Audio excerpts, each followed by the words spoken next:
Igitondo cyiza nshuti bakunze ibiganiro bya Dailymentor TV. Uyu munsi ni kuwa gatatu tariki 15 Mata 2026.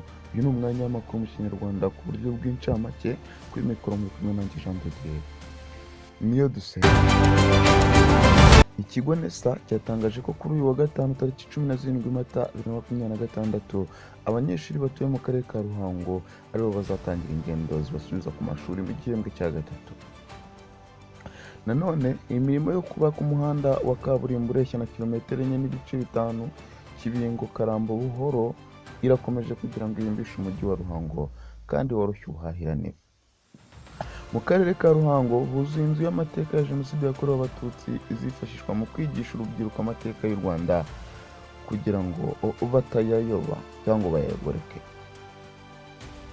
Inzego zishinzwe ubuhinzi zashyizeho amabwiriza akumira ubucuruzi n'ingendo z'ingurube mu turere tumwe na tumwe nka Bugesera na Rusizi kubera icyorezo cya African Swine Fever.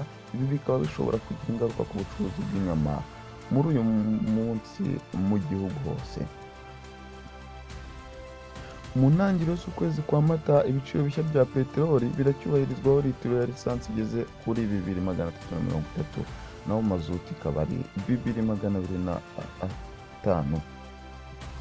Umujyi wa Kigali watangaje ko 98% by'abawutuye bamaze kwifotoza no gukosoza amakuru yabo kugira ngo bahabwe indangamuntu nshya z'ikoranabuhanga. RIB ikomeje ibikorwa byo guta muri yombi abakekwaho ubugizi bwa nabi harimo n'abayobozi bakekwaho ingengabitekerezo ya Jenoside muri iki gihe cyo kwibuka ku nshuro ya 32.